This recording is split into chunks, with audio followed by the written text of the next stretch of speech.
Hello everyone, this is our lecture 13th of our daily MCQ series in which we are completing the unit 4 of animal nutrition। तो हाँ, ये जो unit 4 है इससे related ये last lecture रहेगा। इसके बाद यूनिट 5 स्टार्ट होगी और यूनिट 4 में जो टॉपिक हैं, हम जैसे ही हम यूनिट 4 पे आए थे यूनिट 3 से, तो हमने पहले ही बता दिया था कि इसमें टॉपिक्स ये हैं और उन टॉपिक से रिलेटेड जो वेरियस एग्जाम्स में, वेरियस वीओ एग्जाम्स में, वेरियस स्टेट्स के अंदर जो क्वेश्चंस पूछे जाते हैं, उन टॉपिक से रिलेटेड हम उन एमसीक्यूज को यहाँ पर देखते हैं और उनको समझते हैं और ट्राई करते हैं कि उनके कुछ एक्सप्लेनेशन भी दी जाए अगर रिक्वायर्ड है। तो डायरेक्ट फैक्चुअल है तो उसमें इतना नहीं हम डेप्थ में पढ़ेंगे। तो चलिए इसके साथ ही शुरू करते हैं। आपका पहला question, which feeding experiment design involves offering animals a choice between different feed.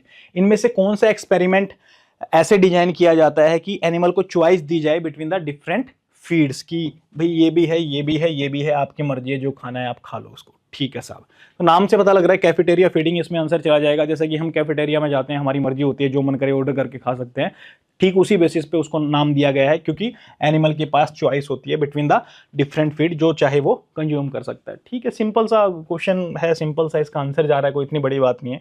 इसी के साथ हम सेकंड क्वेश्चन पे आगे बढ़ते हैं। What is the primary advantage of using near infrared spectroscopy in feed analysis? इसका क्या एडवांटेज होता है नियर इंफ्रारेड स्पेक्ट्रोस्कोपी का फीड में जब हम एनालिसिस करते हैं, तो इन फीड एनालिसिस के अंदर हम यूज करते हैं ये। तो देखिए, कुछ आंसर सीधे सीधे होते हैं, अब उनकी एक्सप्लेनेशन हम देते चले जाएं, वहाँ से क्वेश्चन बहुत कम पूछे जाते हैं और वहाँ पे इतना एनर्जी वेस्ट करें उसका फायदा नहीं होता है। इससे बेटर होता है कि सीधा आंसर पकड़ो और निकलो वहाँ से। तो क्या इसमें जो नियर इंफ्रारेड स्पेक्ट्रोस्कोपी होती है, इसमें हमने जब देखा तो इसका आंसर जो था ये रैपिड रिजल्ट्स देता है, इसलिए क्या ये यूज किया जाता है फीड में। That's it. अब क्या ही बता सकते हैं। चलिए जी, अब थर्ड क्वेश्चन की बात करते हैं। Which processing method is most effective for improving the utilisation of cotton seed meal by monogastric animals. कौन से मेथड से इसको प्रोसेस करें फीड को जिसके अंदर कॉटन है, या फिर नाम से पता लग रहा है फीड के कॉटन सीड मील की हम बात कर रहे हैं कि मोनोगैस्ट्रिक एनिमल उसको कंज्यूम करें तो क्या हो, फीड की एफिशिएंसी बढ़ जाए, या फिर उस एनिमल का, उस फीड को यूटिलाइज करने का एफिशिएंसी बढ़ जाए, यानी कि यूटिलाइजेशन ऑफ फीड बढ़ जाए। क्या करेंगे? सबको पता है कि कॉटन सीड के अंदर एक एनएफ मिलता है, अगर उसको हमें डिस्ट्रॉय करना रहता है तो किसकी वजह से करते हैं, किसकी वजह, किस मेथड से कर सकते हैं, किस प्रोसेस से कर सकते हैं? हीट ट्रीटमेंट दे करके उस एंटी न्यूट्रिशनल फैक्टर को हम क्या कर सकते हैं, डिस्ट्रॉय कर सकते हैं। अगर आपको पता है कॉटन सीड में किस तरह का एंटी न्यूट्रिटिव फैक्टर मिलता है तो प्लीज कमेंट में मेंशन करके बताइएगा, पता तो लगे कितने होशियार बच्चे देख रहे हैं इसको। चलिए जी, अब इसका आंसर क्या जाएगा? सीधा सीधा हीट ट्रीटमेंट आंसर जा रहा है, इसमें कुछ ऐसा था नहीं, लेकिन मैं चाहूंगा कि कॉटन सीड के अंदर जो ईएनएफ मिलता है, आप प्लीज इसको मेंशन कीजिएगा कमेंट में। फोर्थ क्वेश्चन पढ़ते हैं इसी के साथ, तब तक आप चाहें तो कमेंट में इसको लिख भी सकते हैं कि कॉटन सीड के अंदर ऐसा क्या एंटी न्यूट्रिशनल फैक्टर मिलता है जिससे हम जब कॉटन सीड मील को जब हीट ट्रीटमेंट देते हैं तो वो डिस्ट्रॉय हो जाता है, वो नुकसान नहीं पहुंचा पाता है एनिमल को, और उस एएनएफ से अगर वो फीड में प्रेजेंट हो तो वो क्या नुकसान पहुंचाएगा एनिमल को। आशा करता हूं कि आपको आंसर पता होगा। चलिए इसी के साथ आगे बढ़ते हैं फोर्थ क्वेश्चन पे। What is the main purpose of adding enzymes to animal feeds. Enzyme को हम क्यों ऐड करते हैं? सबको बच्चे को पता है कि इंजाइम को हम इसलिए, वैसे काफी सारे फैक्टर्स होते हैं, बट अगर हम बात करें, एक मेजर बात करें, तो डाइजेस्टिबिलिटी बढ़ाने के लिए ही हम क्या करते हैं, इंजाइम्स को यूजुअली यूज करते हैं। ये हमारे दिमाग में पहले से है। अब इसके साथ ऑप्शन बढ़ते हैं। टू इंक्रीज प्रोटीन कंटेंट, ये तो बहुत ही मतलब बकवास बात हो जाएगी। टू इंप्रूव पैलेटेबिलिटी, हो सकता है कुछ इंजाइम फीड में एनिमल में जाने से पहले ही ऐसा काम कर रहा है कि उससे डाइजेशन बढ़ जाए और पैलेटेबिलिटी शायद कुछ बढ़ जाए, शायद हो सकता है ऑप्शन में, बट उसके आगे इसको आंसर करने से पहले हमें आगे देखना पड़ेगा। To enhance the nutrient digestibility, अब ये देखो डायरेक्ट ही हिट कर दिया, न्यूट्रिएंट की डाइजेस्टिबिलिटी बढ़ाने के लिए, तो सीधा आंसर ये चला जा रहा है अभी तक तो। टू रिड्यूस द मॉइस्ट, मतलब ये भी ऐसा अजीब सा ही ऑप्शन है। ये दो थोड़े ऑप्शन ऐसे थे, थोड़ा कंफ्यूजन बनता था जब तक ये ऑप्शन पढ़ा था तब तक। जैसे ये ऑप्शन पढ़ना स्टार्ट किया हमने, बिल्कुल हमारे दिमाग में क्लियर हो गया कि हाँ, न्यूट्रिएंट डाइजेस्टिबिलिटी की बात डायरेक्ट ही बोल दी है तो बात ही खत्म हो जाती है। तो इसी के साथ आता है हमारा फिफ्थ क्वेश्चन। इसमें क्या पूछ रहे हैं? Which of the following is not a common objective of feeding standard. जो फीडिंग स्टैंडर्ड्स रहते हैं, इन चारों ऑप्शंस में से ये पूछ रहा है आपसे, तीन ऐसे ऑप्शंस रहेंगे इसमें जो कि कॉमन ऑब्जेक्टिव रहते हैं। एक ऑप्शन ऐसा रहेगा जो फीडिंग स्टैंडर्ड का कॉमन ऑब्जेक्टिव नहीं होता, कोई गोल नहीं होता, उस वजह से नहीं करते हैं। चलो देखते हैं साहब। पहला option to meet maintenance requirement. हाँ, मेंटेनेंस रिक्वायरमेंट के लिए तो फीडिंग स्टैंडर्ड बिल्कुल सही बात है। मेंटेनेंस रिक्वायरमेंट का हम जो होती है एनिमल की, उनको कंप्लीट करने के लिए फीडिंग स्टैंडर्ड्स बनाए जाते हैं। ठीक है। To support growth and production, obviously maintenance के बाद ग्रोथ प्रोडक्शन होता है, उसके लिए भी फीडिंग स्टैंडर्ड्स में हम देखते हैं कि इनको कैसे पूरा कर सकते हैं इन रिक्वायरमेंट्स को। थर्ड क्या बोल रहे हैं, टू ऑप्टिमाइज फीड एफिशिएंसी। देखिए, सब फीड की एफिशिएंसी तो ऑब्वियसली बढ़ी रही है जब हम मेंटेनेंस रिक्वायरमेंट के लिए अलग राशन बना रहे हैं फीडिंग स्टैंडर्ड्स, और ग्रोथ प्रोडक्शन के लिए हम अलग से मेंशन कर रहे हैं कितना फीड दीजिए, ग्रोथ इतनी हो रही है तो इतना, इस प्रोडक्शन लेवल पे है तो इसको इतना दीजिए आप। ठीक है। तो ये सारी चीजें हम करते हैं तो ऑब्वियसली क्या फीड एफिशिएंसी बढ़ी जाती है उससे, और फीड एफिशिएंसी को बढ़ाने के लिए ही ये सारी चीजें मेंटेनेंस रिक्वायरमेंट, ग्रोथ, प्रोडक्शन, ये सब देखते हैं। ये तीनों तो गोल लग रहे हैं अभी तक। फोर्थ पे जाते हैं, टू मैक्सिमाइज फीड इनटेक। भाई फीड इनटेक मैक्सिमाइज करने के लिए तो कोई फीडिंग स्टैंडर्ड नहीं होता है कि भाई बस एनिमल ज्यादा खा ले, इस वजह से कोई फीडिंग स्टैंडर्ड ऐसा बना रहे हैं कि वो ज्यादा खा ले। वो तो पैलेटेबिलिटी तो सिंपल सी बात हो जाएगी, फीडिंग स्टैंडर्ड से इसका डायरेक्टली ऐसा कोई लेना देना नहीं है। ठीक है। मतलब अगर चलो मान लीजिए कि हाँ नहीं सर थोड़ा सा तो होता है, फिर आंसर कौन सा लगाओगे? अब ये तो दिख ही रहा है साफ साफ, ये भी दिख रहा है और ये भी दिख रहा है, तो हटके जो ऑप्शन दिख रहा है वो यही दिख रहा है। अगर डायरेक्टली हिट नहीं भी कर पा रहा है कि नहीं सर हो सकता है इनडायरेक्टली थोड़ा सा रिलेटेड हो, चलो ठीक है इनडायरेक्टली है, बट बाकी के तीन ऑप्शन तो डायरेक्टली कॉमन ऑब्जेक्टिव में आते हैं फीडिंग स्टैंडर्ड्स के, तो उसके अकॉर्डिंग अगर आप इस तरह से सोचेंगे तो भी आपका आंसर यही निकलेगा। ठीक है। चलिए जी, सिक्स्थ क्वेश्चन पे आते हैं इसी के साथ। और सिक्स्थ क्वेश्चन में क्या पूछना चाह रहा है, what is the primary advantage of using micronisation in feed processing. Feed processing जो रहती है उसके अंदर माइक्रोनाइजेशन करने का प्राइमरी गोल क्या होता है, प्राइमरी ऑब्जेक्टिव क्या होता है। हमने काफी सारे मेथड पढ़े थे फीड प्रोसेसिंग के लिए, वेट प्रोसेसिंग पढ़ी थी, ड्राई प्रोसेसिंग पढ़ी थी, हमने एक एक्सट्रूडिंग भी पढ़ा था, एक्सट्रूडिंग क्या होता है। हमने उसके बाद डिफरेंस भी देखा था, उनमें 3 डिफरेंस मैंने बताए थे, आप लोगों को याद हो तो। एक उसमें एक्सट्रूडिंग था, एंड एक उसमें पोपिंग वाला था, और एक उसमें एक्सप्लोडिंग था। इन तीनों में हमने डिफरेंस देखा था, और इन तीनों से जस्ट पहले हमने माइक्रोनाइजेशन देखा था, जिसमें हमने बताया था कि ये इंफ्रारेड रेज जो होती हैं उनको यूज किया जाता है माइक्रोनाइजेशन में, और उसका क्या काम होता है वो भी हमने डिस्कस किया था। But let's see the options, ये क्या बोलना चाह रहा है। एनर्जी कॉस्ट को बचाने के लिए, यार बड़ी जनरल सी बात बोल रहा है कुछ भी। इंक्रीजेस फाइबर कंटेंट, मतलब ऐसा कोई फाइबर तो होता नहीं है इसके अंदर कि फाइबर कंटेंट बढ़ जाएगा। Improve starch digestibility, yes. Eliminate the need for grinding, मतलब कुछ बात नहीं है, डायरेक्ट ये आंसर अपना स्टार्च डाइजेस्टिबिलिटी से रिलेटेड जा रहा है। सब में क्या ही कर रहे थे, whether it is extruding, exploding और पोपिंग और माइक्रोनाइजेशन, तीनों में ही क्या करते हैं हम, जो स्टार्च है उसकी डाइजेस्टिबिलिटी को बढ़ाने की क्या करते हैं, कोशिश करते हैं। जिसमें हमने देखा था हम जेलेटिनाइजेशन का भी यूज करते हैं, हीट का यूज करते हैं, हीट एंड प्रेशर दोनों का यूज करते हैं, राइट। ये सारी चीजें हमने पढ़ी थी कि जो प्रेशर बनाने के बाद एकदम से हटा देते हैं तो उससे क्या होता है, उससे एक्सप्लोडिंग हो जाती है।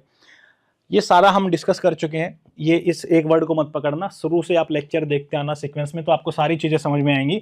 अब उतना टाइम नहीं होता है कि वही कॉन्सेप्ट बिल्कुल एग्जैक्टली वैसे ही यहाँ पे एक्सप्लेन किए जाएं जो पहले लेक्चर्स में मैं कर चुका हूँ।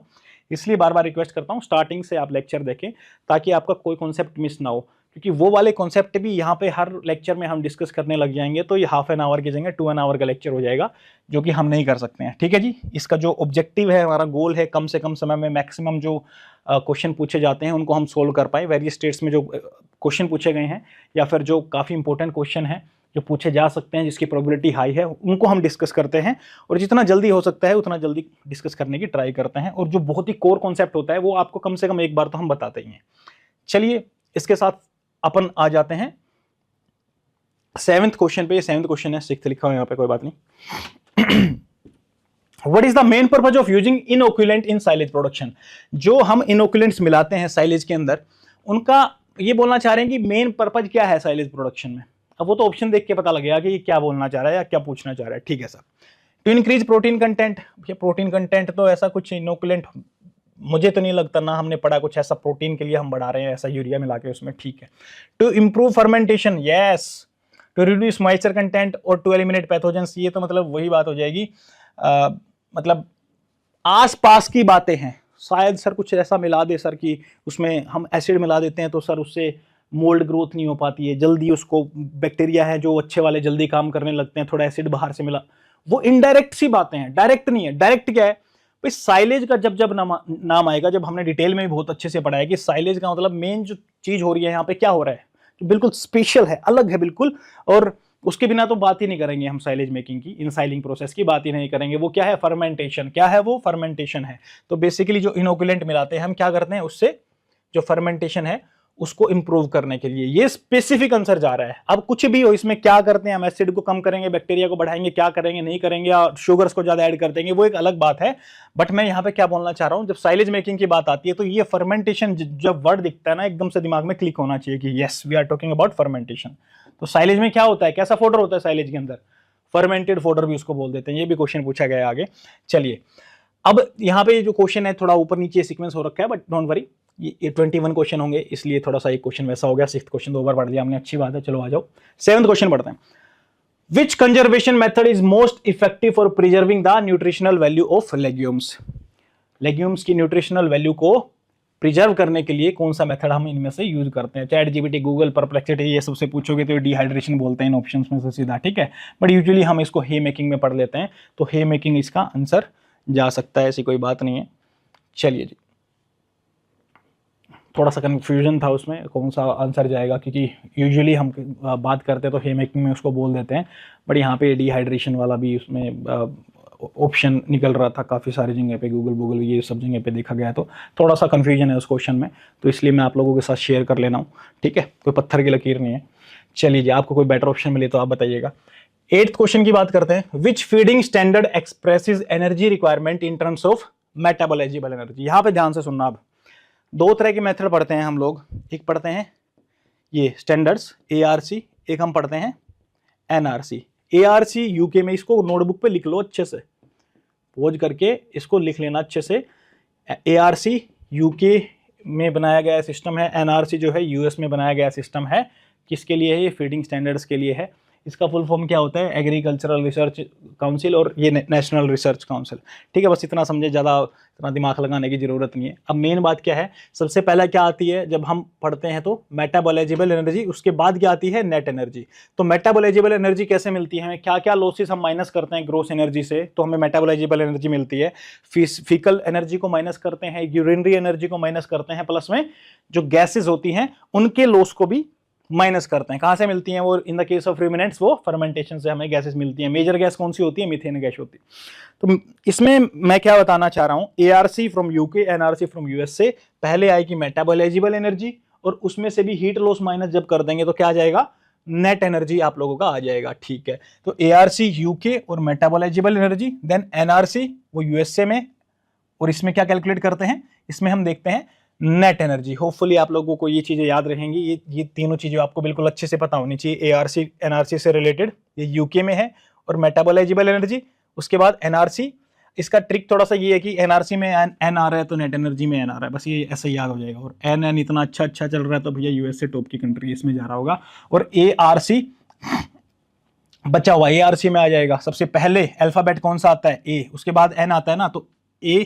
और मेटाबोलाइजेबल नेट में से कौन पहले आता है? मेटाबोलाइजेबल एनर्जी पहले आता है। वैसे इतना आपने याद कर लिया, NRC में नेट एनर्जी है तो ऑब्वियसली बचे हुए में मेटाबोलाइजेबल एनर्जी ही होगी। तो इतना गोल गोल घुमा दिया तो ले दे के अब तो याद हो ही जाना चाहिए आप लोगों को। चलिए जी, तो इसमें आंसर क्या जा रहा है आपका? ये क्या पूछा गया? मेटाबोलाइजेबल एनर्जी। तो क्या जाएगा इसमें? ARC स्टैंडर्ड जाएगा। नेट एनर्जी होता तो क्या जाता? NRC जाता। यूएसए में कौन सा है? NRC। यूके में कौन सा है? ARC, ठीक है साहब। अभी 9th क्वेश्चन पे आते हैं। What is the primary advantage of using hydroponics for animal feed production? क्या ऐसा एडवांटेज हमें मिलता है अगर हम हाइड्रोपोनिक सिस्टम को यूज करते हैं? तो मेन बात ये बता दो सीधा सीधा। अब एनिमल फीड प्रोडक्शन के लिए प्लांट ही होते हैं, इसमें हाइड्रोपोनिक्स में क्या होता है? देखो नाम से पता लग रहा होगा आपको, हाइड्रो और पोनिक्स का मतलब होता है, आप ग्रीक लैंग्वेज में आप देखेंगे तो वर्क करना, तो इसका मतलब हो जाएगा वर्क विद वाटर। जो प्लांट्स हैं वो क्या करते हैं? वाटर के साथ मिलकर के वर्क करते हैं। अब उसमें डायरेक्ट सोइल के अंदर हमें जरूरत नहीं होती, यानी कि लैंड की जरूरत नहीं होती प्लांट्स को ग्रो करने के लिए। क्या करते हैं हम? सीधा वाटर के अंदर ही प्लांट्स को ग्रो कर सकते हैं। और ये वाटर जो है, ये हाइड्रोपोनिक्स सिस्टम जो है, इससे क्या होता है? ये इसमें न्यूट्रिएंट की सप्लाई जाती रहती है प्लांट्स की। या फिर हम सोइल ना यूज करके कुछ और चीजें रहती हैं, जैसे कोकोपीट होती हैं, जो नारियल का छिलका जिसको बोल देते हैं, वो चीज हम यूज कर सकते हैं। बहुत सारी चीजें ऐसी होती हैं जिसको हम एज एन मीडियम यूज कर सकते हैं प्लांट को ग्रो करने के लिए, या डायरेक्टली वाटर के अंदर भी प्लांट को ग्रो करवा सकते हैं। वाटर से न्यूट्रिएंट उसको मिलते रहेंगे। ट्रस्ट मी, यस जी हाँ, प्लांट सिर्फ वाटर के अंदर भी उनको हम ग्रो करवा सकते हैं और उनको यूटिलाइज कर सकते हैं एनिमल्स में एज एन फीड हम उनको यूटिलाइज कर सकते हैं। अब देखते हैं ऑप्शंस क्या है। होपफुली आपको हाइड्रोपोनिक्स का मतलब तो समझ में आ ही गया होगा। तो ये बोलना चाह रहा है कि हाइड्रोपोनिक्स का बेनिफिट क्या है। लोअर वाटर यूसेज, ठीक है। रिड्यूस लैंड रिक्वायरमेंट, ठीक है। ईयर राउंड प्रोडक्शन, ये भी ठीक है। भैया वाटर यूसेज तो कम हो ही रही है। अब बोलोगे आप कैसे हो रही है सर, कैसे हो रही है? अरे लैंड में आप जितना वाटर डालते हो आधे से ज्यादा इवेपोरेट ही हो जाता है, इधर उधर चला जाता है, डायरेक्ट प्लांट में नहीं जाता, सब जगह पे अब्जॉर्ब होगा वो, मतलब और उसमें बार बार वही वाटर हम यूज करते रहते हैं। थोड़ा सा इसमें वाटर का जो होता है यूसेज होता है। और भी काफी सारे फैक्टर्स हैं, मैं पूरे 10 पॉइंट नहीं बताना चाह रहा हूं यहाँ पे, बट होपफुली आपको आइडिया लग चुका होगा कि हाइड्रोपोनिक्स में क्या होता है। ऐसा कोई 10 नंबर का क्वेश्चन तो अटेम्प्ट करना नहीं है वैसे भी आपको। और land requirement, obviously land requirement कम ही रहेगी जब वाटर में यूज हो पा रहा है तो वो। और ईयर राउंड प्रोडक्शन तो रहेगी क्योंकि हमें बार बार ऐसा कुछ मेक श्योर नहीं करना पड़ता है कि ये लैंड को बहा देंगे, फिर ये कर देंगे, न्यूट्रेंट की कमी होगी, ये हो गया वो हो गया, उसमें ड्रोट की वजह से पानी नहीं आया, तो अपने पास वाटर कल्चर करके रखा हुआ है, वही सारा उसमें न्यूट्रेंट वगैरह डाल करके हम करते रहते हैं। तो इसका आंसर क्या जाएगा? All of the above answer चला जाएगा। इसी के साथ आते हैं 10th क्वेश्चन पे। Focus. Which processing method is most effective for improving the utilization of bran by poultry? इनमें से कौन सा मेथड ऐसा है, अगर हम बात करें पोल्ट्री के अंदर, कि पोल्ट्री वो मेथड करने के बाद इस फीड को अच्छे से यूटिलाइज कर पाएगी? ठीक है साहब, किसमें? राइस ब्रान में ये बात कर रहे हैं। इसका आंसर जो है हो जाता है स्टेबलाइजेशन। स्टेबलाइजेशन का मतलब क्या होता है? जो राइस ब्रान का जो छिलका होता है ना, इसमें बोलते हैं कि जो राइस ब्रान होता है क्या, बेसिकली जो चावल है उसका छिलका होता है उसको राइस ब्रान बोलते हैं ना। तो ये बोलते हैं कि इसके अंदर एक लाइपेज एंजाइम मिलता है। क्या, कौन सा एंजाइम मिलेगा? लाइपेज एंजाइम मिलेगा। अब लाइपेज का मतलब क्या है? जो लिपिड का क्या करवाए? लिपिड को ब्रेक करे। लिपिड को ब्रेक करने वाला एंजाइम है लाइपेज एंजाइम। अब लिपिड को ब्रेक कर रहे हैं तो उससे क्या होगा? रेंसिडिटी हो जाएगी। लिपिड क्या होता है? फैटी होता है ना बेसिकली। तो उसकी रेंसिडिटी जब हो जाएगी तो उससे क्या होगा? खराब हो जाएगा। वो खराब होगा तो यूटिलाइजेशन खराब हो जाएगा। और जो उस रेंसिड फीड को खाएगा वो एनिमल भी बीमार हो जाएगा। तो उस फीड का स्टेबलाइजेशन करने के लिए हम क्या करते हैं? उसको हीट ट्रीटमेंट देते हैं। और उससे क्या होगा? ये लाइपेज एंजाइम जो है इनएक्टिव हो जाता है। और इसके इनएक्टिव होने से जो फीड है वो स्टेबल हो जाता है, उसमें रेंसिडिटी नहीं होती। और वो फीड को जो स्टेबल हो रहा है लाइपेज एंजाइम को इनएक्टिव करने के बाद हीट ट्रीटमेंट से, उस प्रोसेस को हम बोलते हैं स्टेबलाइजेशन। तो इसका आंसर क्या जाएगा? स्टेबलाइजेशन जाएगा। क्यों आंसर जा रहा है स्टेबलाइजेशन राइस ब्रान का पोल्ट्री के केसेस में? होपफुली आपको समझ में आया होगा, एक आइडिया हुआ होगा। इतना ही काफी है इसको आंसर करने के लिए। चलिए साहब, बाकी पैलेटिंग, ग्राइंडिंग और ये सब में क्या होता है मैंने लिखा हुआ है अच्छे से। और स्टेबलाइजेशन में it refers to the process in which rice bran is treated usually through the heat treatment to inactivate the lipase enzyme. और जो राइस ब्रान के अंदर वैल्यूएबल न्यूट्रिएंट होते हैं, they are prone to rancidity due to the presence of lipase enzyme. और lipase enzyme को inactive कैसे किया? बाय स्टेबलाइजेशन, जिसमें क्या करते हैं? हीट ट्रीटमेंट देते हैं इसको, जिससे क्या होता है? जो लाइपेज एंजाइम है वो इनएक्टिवेट हो जाता है। बस यही बात बोलना चाह रहे हैं, इसमें यही मेन बात थी। चलिए इसके साथ आते हैं हम 11th क्वेश्चन पे। What is the main purpose of using marker method in digestibility trials? Digestibility trials में मार्कर मेथड हम क्यों यूज करते हैं? आप सबको पता होगा, बट ऑप्शन देखते हैं जल्दी से। To measure feed intake, to determine passage rate, to estimate faecal output. Obviously faecal output की बात फीसिस में क्या चेक करते हैं हम? क्या चेक करते हैं फीसिस में? वही तो चेक करते हैं ना, मार्कर्स। कौन से मार्कर हो सकते हैं? अब एक्सटर्नल इंडिकेटर्स की बात करें, एक्सटर्नल मार्कर्स की बात करें, क्रोमिक ऑक्साइड हो सकता है। इंटरनल मार्कर्स या इंटरनल इंडिकेटर्स की हम बात करें तो क्या हो सकता है? प्लांट्स के अंदर लिग्निन हो सकता है, क्योंकि इनकी खास बात क्या होती है? ये डाइजेस्टिबिलिटी इनकी नहीं होती है, तो उससे हमें फीकल आउटपुट का अच्छे से पता लग जाता है। ठीक है साहब, चलिए 12th क्वेश्चन पे आते हैं। Which conservation method is most suitable for preserving high moisture grain? High moisture grain के लिए हाई मॉइस्चर स्टोरेज को हम यूज कर सकते हैं। ज्यादा मॉइस्चर वाले को बहुत देर तक आप ड्राई करोगे, सन ड्राइंग करोगे या डिहाइड्रेशन करोगे इसका, तो हो सकता है ज्यादा ड्राई हो जाए, वो फीड खराब हो जाए। ये भी थोड़ा सा डाउटफुल सा आंसर है, मतलब, लेकिन अब क्या कर सकते हैं? सब जगह से देख करके चेक करके हमें जो मिलता है हमें तो आंसर वही बताना पड़ता है, खुद से नहीं बना सकते आंसर को। तो high moisture storage high moisture feed के लिए अच्छा होता है। अब इससे ज्यादा अच्छा क्या ही होगा? बिल्कुल सीधा आंसर उन्होंने दे दिया, हाई मॉइस्चर वाले के लिए storage is high moisture storage.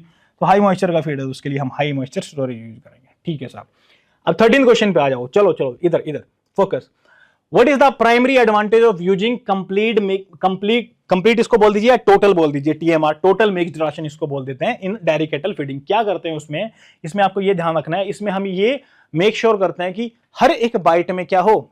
जो मेरे को एक ऐड याद आ रही थी इसमें, हर एक दाना अच्छा अच्छा, मतलब कुछ ऐसा ही है इसमें भी।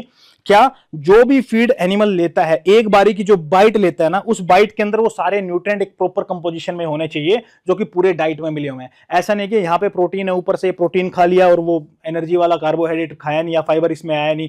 अच्छे तरीके से, पूरा अच्छे तरीके से वो क्या होना चाहिए, मिक्स होना चाहिए, ताकि क्या हो, जो न्यूट्रिएंट्स हैं वो हर एक बाइट में, जितना भी खाना एनिमल ने खाया है उसमें प्रॉपर अमाउंट में न्यूट्रिएंट गए हो, एग्जैक्टली प्रॉपर अमाउंट में, हर बाइट के अंदर same amount of every nutrient है, यानी कि कंपोजिशन हर एक बाइट एनिमल जो ले रहा है उसमें सेम है, वो होता है अपना टोटल मिक्स्ड राशन या कंप्लीट मिक्स्ड राशन उसको बोल दीजिए। तो इसमें क्या पूछना चाह रहा है भाई साहब, what is the primary advantage, क्या है इसका एडवांटेज? लेबर कॉस्ट रिड्यूस हो जाएगी, नहीं भैया ज्यादा मिक्स करना पड़ रहा है, कहां से हो जाएगी? इंप्रूव्ड मिल्क क्वालिटी, अब मिल्क क्वालिटी हाँ इंप्रूव तो हो जाएगी वैसे, हर अगर 10 बाइट खाएं सब में कंपोजिशन बराबर था, ऐसा नहीं है सिर्फ, हाँ हो सकती है। कंसिस्टेंट न्यूट्रिएंट इनटेक, वाह वाह वाह क्या बात है, न्यूट्रिएंट इनटेक जो है वो कंसिस्टेंट रहेगा, ऐसा नहीं है कि आज ऊपर से प्रोटीन खा लिया, थोड़ा कार्बोहाइड्रेट मिला, फिर परसों कार्बोहाइड्रेट ज्यादा खा लिया, नीचे प्रोटीन था, मिक्स नहीं था अच्छे से, वो प्रोटीन रह गया। तो पूरा हर एक बाइट में अगर न्यूट्रिएंट का कंपोजिशन जो है अगर वो सेम है, तो जो न्यूट्रिएंट का इनटेक है वो क्या रहेगा, कंसिस्टेंट रहेगा, ऐसा कम ज्यादा नहीं रहेगा ऊपर नीचे। तो ये तो डायरेक्टली हिट कर रहा है ये वाला ऑप्शन, तो बिल्कुल स्पेसिफिक जा रहा है, तो ये आंसर होना चाहिए। एलिमिनेशन ऑफ कंसंट्रेट फीडिंग, मतलब क्या ही कुछ भी बात करेंगे क्या, इसमें एलिमिनेशन नहीं होता, इसमें तो कंपोजिशन हम सेम करते हैं। तो सीधा सा आंसर जा रहा है कंसिस्टेंट न्यूट्रिएंट इनटेक, इसकी वजह से होता है। किसकी वजह से? कंप्लीट मिक्स्ड राशन बोल दीजिए, या टीएमआर में बोलूं तो टोटल मिक्स्ड राशन बोल दीजिए। उसका मतलब क्या होता है आप लोगों को समझा दिया, आंसर क्या जाएगा उसमें, कंसिस्टेंट न्यूट्रिएंट इनटेक होता है। क्योंकि दाने दाने में किसका स्वाद पता नहीं, वो ऐड क्यों याद आ रही है मेरे को बार बार, बट होपफुली आपको समझ में आया होगा, हर एक बाइट के अंदर न्यूट्रिएंट का कंपोजिशन बिल्कुल सेम होता है, किसमें, टीएमआर में। अब आ जाओ जल्दी से 14th क्वेश्चन पे, what is the primary advantage of using exogenous phytase in monogastric animal diets?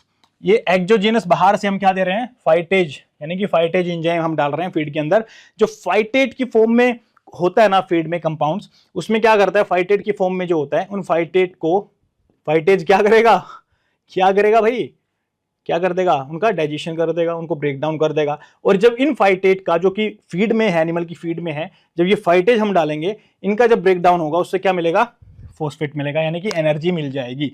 तो ठीक है, अभी पूछना क्या चाह रहा है, क्यों डालते हैं ये, इंक्रीज एनर्जी कंटेंट, वो हो सीधा ही आंसर जा रहा है। और देखते हैं, protein digestibility, enhance phosphorus availability, ये भी आंसर है। रिड्यूस फाइबर कंटेंट, ये तो भूल ही जाओ, ये भी इतना मजा आएगी वाली बात नहीं है, ये और इसी में कंफ्यूजन होगा। अब इंक्रीज एनर्जी कंटेंट, हाँ सर एनर्जी कंटेंट तो इंक्रीज हो ही रहा है, इन जनरल फॉस्फेट मिल रहा है, जनरल मतलब एनर्जी, हाँ चलो ठीक बात मान ली। इनहांस्ड फॉस्फोरस अवेलेबिलिटी, अब एनर्जी कंटेंट हो ना हो, एग्जैक्ट स्पेसिफिक जो डायरेक्ट हिट कर रही है बात कि फाइटेट में फाइटेज काम करेगा तो फॉस्फोरस मिल रहा है, तो फॉस्फोरस की अवेलेबिलिटी हो रही है ना, अब उसे एनर्जी मिलेगी, क्या मिलेगा, वो तो दूसरे नंबर की बात है। पहले नंबर पे क्या हो रहा है, अवेलेबिलिटी ऑफ फॉस्फेट है ना, तो बिल्कुल स्पेसिफिक जो आंसर है, डायरेक्ट जो आंसर जा रहा है वो सी होगा कि नहीं होगा, तो इसका आंसर क्या चला जाएगा, इनहांस्ड फॉस्फोरस अवेलेबिलिटी।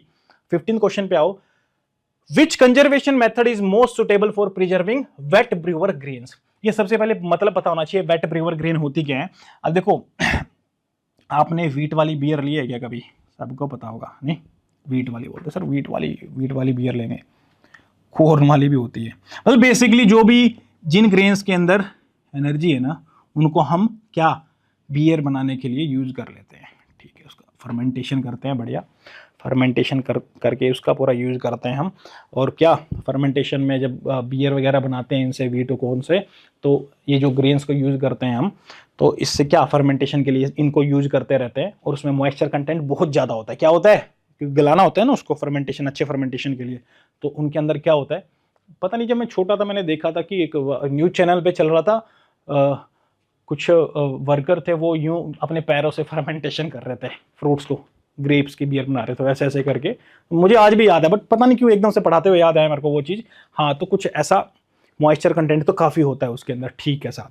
तो बोलना क्या चाह रहे हो सर, यार देखो बोलना ये चाह रहा हूँ, ये वीट है ना, जो वीट से बियर बनती है, क्या ये ग्रेन है, और उसके बाद बियर बना ली, और जो बाय प्रोडक्ट बचा ना, क्या जो बाय प्रोडक्ट बचा, बाय प्रोडक्ट में क्या होगा यार, ये वीट था तो वीट ही होगा ना, उसमें से बहुत सारी एनर्जी तो निकल चुकी है, बट जो प्रोटीन होता है और जो इसके अंदर फैट होता है थोड़ा मोड़ा, वो प्रोटीन और फैट बचे रह जाते हैं, जो दूसरे विटामिन और जो मिनरल्स है वो बचे रह जाते हैं, और वो मॉइस्चर कंटेंट भी उनका काफी हाई है। तो उनको हम क्या कर लेते हैं, अगर मॉइस्चर कंटेंट हाई है तो हे बनाओगे कि साइलेज बनाओगे, क्या बनाओगे, हे बनाओगे कि साइलेज बनाओगे? साइलेज बनाएंगे सर। लेकिन ये एकदम से ये बात कहां से क्या बोल दी आपने, मैं बताता हूं क्या बोली है। ग्रेन्स को लिया, ग्रेन्स को जैसे कि वीट को लिया, उससे हमने फर्मेंटेशन करके क्या बनाया, बियर बना ली। उसके बाद जो बाय प्रोडक्ट था, बियर तो बन चुकी है, अब इसमें से बहुत ज्यादा एनर्जी तो फर्मेंटेशन में ही चली गई। अब बचा क्या, प्रोटीन, मिनरल्स और विटामिन और थोड़ा मोड़ा सर एनर्जी भी सारी थोड़ा ना कंज्यूम करेंगे, चलो ठीक है बची है। अब इसको हम क्या बोलेंगे, ये जो बाय प्रोडक्ट निकला है वीट से बियर बनाने के बाद, फर्मेंटेशन के बाद, जिसमें प्रोटीन और फैट कंटेंट और विटामिन मिनरल है, एनर्जी थोड़ी कम है बट है, तो इस बाय प्रोडक्ट को हम क्या बोलते हैं, इसको हम बोलते हैं वेट ब्रूअर्स ग्रेन। जिन ग्रेन से को वेट करके हमने उनको ब्रू किया, उसके बाद बियर बनी, उससे जो बाय प्रोडक्ट बना उसको हमने क्या बोला, वेट ब्रूअर ग्रेन्स बोल दिया। तो इस बाय प्रोडक्ट को हम क्या यूज कर सकते हैं, इससे क्या बना सकते हैं, अगर मॉइस्चर कंटेंट ज्यादा है तो हे बनाया कि साइलेज। साइलेज का जो बनाने का प्रोसेस होता है उसको क्या बोलते हैं, इनसाइलिंग इसको बोलते हैं। तो फिर से क्वेश्चन देख लो एक बार, which conservation method is most suitable for preserving wet brewers grain. समझ में आया वेट ब्रूअर ग्रेन क्या होते हैं, तो मॉइस्चर लेवल इतना हाई है और प्रोटीन कंटेंट सब सारी चीजें भी होती हैं उनके अंदर, तो हम क्या करते हैं, इसका इनसाइलिंग कर देते हैं और वो एनिमल को बाय प्रोडक्ट वाला फीड खिला देते हैं। आप लोगों को क्या लगा बियर पिलाएंगे एनिमल्स को? नहीं, वो तो हम लोग पीते हैं, बट क्या एनिमल क्या लेते हैं, क्या लेते हैं एनिमल्स, वो बेचारे बचे हुए ब्रूअर वेट ग्रेन ले लेते हैं, या वेट ब्रूअर ग्रेन बोल दो उनको। 16th क्वेश्चन पे आ जाओ, what is the main purpose of using the digestible indispensable amino acid score in feed evaluation. क्या जरूरत है इस स्कोर को यूज करने की, नाम से पता लग रहा है अमीनो एसिड स्कोर, तो प्रोटीन अगर मिला सिर्फ एक ही ऑप्शन में मिला तो मैं तो नहीं सोचूंगा, सीधा आंसर लगाने वाला हूं। टू मेजर एनर्जी कंटेंट, क्या टू एसेस 5, क्या टू एवेल्यूएट प्रोटीन क्वालिटी, ओहो चलो देखते हैं फोर्थ ऑप्शन, टू डिटरमाइन मिन, सीधा ही आंसर जा रहा है अमीनो एसिड स्कोर किसके लिए, प्रोटीन के लिए करेंगे, कोई एनर्जी कार्बोहाइड्रेट या विटामिन मिनरल ढूंढने के लिए थोड़ा ना करेंगे, इतने बेवकूफ नहीं है हम लोग। 17th क्वेश्चन की बात करते हैं, what is the primary purpose of adding propionic acid to stored grains. जो स्टोर्ड ग्रेन्स होते हैं उनमें प्रोपियोनिक एसिड डालने का क्या कारण होता है, स्टोर्ड ग्रेन्स की बात कर रहे हैं ये। स्टोर्ड ग्रेन्स में आपको क्या लगता है, अगर थोड़ा सा मॉइस्चर कंटेंट थोड़ा ज्यादा है, डैम्पी कंडीशंस है, थोड़ी सी मॉइस्चर ज्यादा है यानी कि उसमें तो उसमें फंगस ग्रोथ करने का चांस रहता है, तो प्रोपियोनिक एसिड को डाल करके पीएच थोड़ा सा कम कर देते हैं ताकि जो मोल्ड है, जो फंजाई है, वो ग्रोथ उसमें ना कर पाए। इसलिए हम क्या करते हैं, प्रोपियोनिक एसिड स्टोर्ड ग्रेन्स में डाल देते हैं ताकि उसका पीएच कम हो जाए। ठीक है साहब, अभी बोलना क्या चाह रहा है, ऑप्शंस में तो कुछ है क्या ऐसा कुछ। What is the primary purpose of adding propionic acid, to increase protein, भूल जाओ, टू इंप्रूव पैलेट, भूल जाओ, टू प्रिवेंट मोल्ड ग्रोथ, हाँ ये आंसर तो सही है, टू इनहांस डाइजेस्टिबिलिटी, क्या यार, अब ऑब्वियसली अब मोल्ड ग्रोथ नहीं होगी तो डाइजेस्टिबिलिटी उसकी बची रहेगी, बरकरार रहेगी, कोई बढ़ नहीं जाएगी, मतलब खराब नहीं होगी, लेकिन ऐसा नहीं कि इंप्रूव हो जाएगी उसके अंदर। वो टूटे फूटे से ऑप्शंस हैं, मतलब जो डायरेक्ट हिट कर रहा है बात को, वो कौन सा कर रहा है, टू प्रिवेंट मोल्ड ग्रोथ। मेरी बात समझ में आ रही है, कई बार आंसर 1 2 3 भी होते हैं, बट उनमें से एक आंसर चिल्ला चिल्ला के बोलता है मैं हूं, मैं हूं, देखो डायरेक्ट देखो मेरी तरफ, मैं स्पेसिफिक आंसर हूं, तो वो हमें ढूंढना होता है। ठीक है, ऐसा नहीं होगा बिल्कुल कोई लेफ्ट राइट आंसर दे देंगे कि मैं कहां से हूं, मेरे को पूछोगे मैं हरियाणा से हूं, मैं महाराष्ट्र से हूं, मैं यूपी से हूं, या मैं मध्य प्रदेश से हूं, या जम्मू कश्मीर से हूं, मे भी शायद वैलिड ऑप्शन लगे आपको, बट अगर ये बोल दे मैं अमेरिका से हूं तो मेरे को देख के लग रहा है कि अमेरिका से हूं मैं, तो वो तो बिल्कुल ही वैसा ऑप्शन हो जाएगा। तो वो इतने भी बुरे ऑप्शन नहीं देंगे, थोड़े से आपको कंफ्यूज करने वाले ऑप्शन वो देते हैं। ठीक है, और इतना देना भी चाहिए, क्योंकि इतना भी नहीं देंगे तो फिर क्वेश्चन सोल्व करने में मजा ही क्या है। 18th क्वेश्चन पे आओ इसी के साथ, which feeding standard uses the net energy system for ration formulation. मैंने आप लोगों को क्या बताया था, ARC NRC, ARC किस में है, यूके में है, और NRC यूएसए में है। और यूएसए में है का मतलब ऐसा नहीं कि घूम रहा है यूएसए में, ओब्वियसली यूएसए ने इसको बनाया था इसलिए यूएसए बोल रहा हूं मैं। और यूएसए का क्या क्या बताया था यहाँ पे, net energy, N for net energy, और ये क्या मेटाबोलॉजी। अब हमें इतना ज्ञान तो हमें पता है, मुझे नहीं पता ऑप्शन में क्या, इतना ज्ञान हमें पता है। अब देखते हैं क्वेश्चन में क्या था और आंसर क्या जाएगा। Which feeding standard uses the net energy, ये हमें पता है, NRC यूएसए। देखते हैं क्या NRC स्टैंडर्ड, बात ही खत्म होगी, सीधा सीधा, कुछ है ही नहीं इसमें। चलिए अब 19th क्वेश्चन पे आओ, what is the primary purpose of using a hammer mill in feeding processing, feed processing. Feed processing के अंदर मिल हैमर क्या क्या करेगा, हैमर तुम्हें क्या लग रहा है, सर फोड़ने का ही काम करेगा, सर तो है नहीं यहाँ पे, अब क्या करेंगे, फीड को फोड़ देंगे, यानी कि क्या किसके लिए काम आता है hammer mill, to mix ingredient, hammer से मिक्स थोड़ा ना करेंगे, टू ऐड मॉइस्चर, क्या पानी डालेंगे हैमर से, पार्टिकल साइज रिड्यूस करेंगे, टू रिमूव कंटेमिनेट, थोड़े से थोड़ा ना कंटेमिनेट को रिमूव करेंगे, तो पार्टिकल साइज ही हैमर से क्या कर रहे होंगे, रिड्यूस कर रहे होंगे। ये बहुत ही मतलब सीधे साधे से आंसर है बेचारे। 20th question, last question of this lecture. What is the main purpose of wilting forage before ensiling? Ensiling मतलब साइलेज मेकिंग से पहले जो प्रोसेस हम करते हैं उससे पहले क्या होता है, विल्टिंग ऑफ फॉरेज होती है। उसमें क्या होता है, विल्टिंग में हमें पता है कि उसमें जो मॉइस्चर कंटेंट है उसको थोड़ा सा कम करने के लिए क्या की जाती है, फॉरेज की विल्टिंग की जाती है साथ। तो आंसर देखते हैं इसमें, प्रोटीन कंटेंट क्या भूल जाओ यार, टू इंप्रूव फर्मेंटेशन। हाँ देखो साइलेज से फर्मेंटेशन मतलब बिल्कुल जा तो रही है बात, साइलेज फर्मेंटेशन, हाँ वो मैंने बताया था, very good. To reduce moisture content, ओहो ये सीधा आ गया, चलो अब फर्मेंटेशन हटा देते हैं, अभी ये बेटर ऑप्शन मिल रहा है अपने को। टू एलिमिनेट पैथोजेंस, अरे छोड़ो यार छोड़ो। तो सीधा सीधा main purpose of wilting, wilting है जिसको पता है उसको पता है कि यार ठीक है मॉइस्चर कंटेंट की यहाँ पे बात हो रही है, क्योंकि फर्मेंटेशन तो इंसाइलिंग में होता है। ये क्या बोल रहे हैं, बिफोर इंसाइलिंग क्या करते हैं, विल्टिंग ऑफ फॉरेज करते हैं। क्या बोल रहा है, what is the main purpose of wilting forage before ensiling? Fermentation तो इंसाइलिंग से, मतलब इंसाइलिंग में होती है ना, साइलेज में जो साइलेज का प्रोसेस होता है उसमें फर्मेंटेशन वगैरह, उसको इंसाइलिंग बोलते हैं ना। तो बोल रहा है कि वो प्रोसेस करने से पहले बिफोर इंसाइलिंग हम क्या कर रहे हैं, विल्टिंग ऑफ फॉरेज कर रहे हैं। तो उसमें आंसर क्या जाएगा अपना, क्या जाएगा, मॉइस्चर कंटेंट को रिड्यूस करने के लिए कर रहे हैं। तो उसमें वो दिमाग मत लगाना, बस साइलेज देख लिया तो बस सीधा फर्मेंटेशन में घुस जाना है, थोड़ा सा मतलब समझ लेना उस चीज का, ठीक है। तो यही मतलब था मेरा, और बड़े ही आसान से क्यूट से प्यारे से क्वेश्चन थे, मुझे नहीं लगा इसमें कुछ ज्यादा दिमाग लगाने की जरूरत थी। एक थोड़ा सा कॉमन सेंस आपके अंदर है और थोड़ा सा आपने एक बार देख लिया कि इनका आंसर ये जा रहा है, तो मुझे लगता है अगर रिवाइज ना भी करोगे तो 1-2 महीने तक तो आपके दिमाग में नहीं निकलेंगे। बट फिर भी इतना अपने ऊपर ओवर कॉन्फिडेंट ज्यादा होने की जरूरत नहीं है, इसको 1-2 बार 3 बार फिर भी रिवाइज कर लेना, तो हमेशा के लिए याद रहेंगे आप लोगों को। तो मिलते हैं आपको अब नेक्स्ट लेक्चर में यूनिट 5 के साथ। Thank you so much guys.